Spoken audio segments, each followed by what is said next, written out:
Синхронизирано во само 2 дена владата и Народната банка на Македонија ги влошија своите очекувања за растот на инфлацијата за оваа 2025 година. Од вчера со објавување на ребалансот, Министерството за финансии очекува инфлацијата да се зголеми од првично предвидените 2,2% на годишно ниво на 2,8 или за дополнителни 0,6% поени.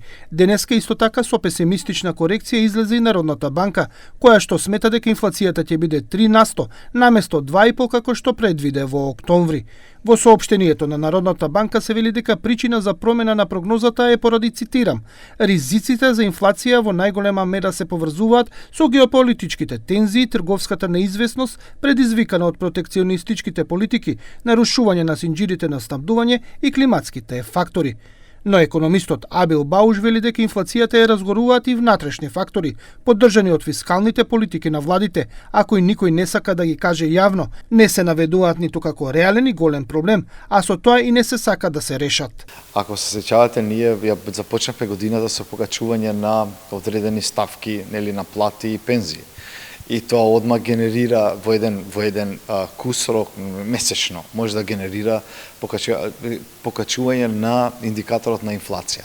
Дали перцепцијата останува оваа сега за понатаму, дали ќе имаме покачување на инфлација? Да, затоа што надворешниот фактор може да ја гура, да ја покачи поголемата инфлација, но таа што се генерира внатре во државата, таа во моментот е реалната. Сепак, во дополнителниот одговор што го побара ТВ21 од Народната банка се наведува дека за проекциите се земени и домашните фактори кои што делуваат врз побарувачката.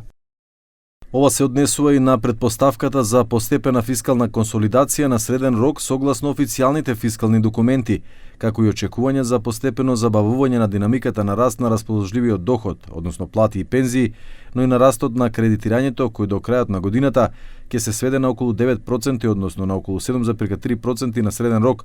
Инаку, растот на потрошувачките кредити за 2025 се очекува да биде 9,6%. Во пари, граѓаните се задолжиле кај банките и потрошиле ненаменски за секојдневни своји потреби 2 милиарди и 172 милиони евра.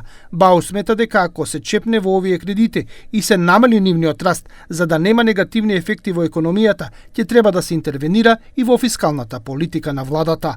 Бауш пак потсетува дека замрзнувањето на маржите и на цените не се добри мерки и го нарушуваат пазарот и дополнително ја зголемуваат инфлацијата. Очигледно, краткорочните мерки кои што ги превземеме ние, сега веќе стана и среднорочни мерки, не го дадоа очекуваниот резултат кој го следиме или треба да го добиеме.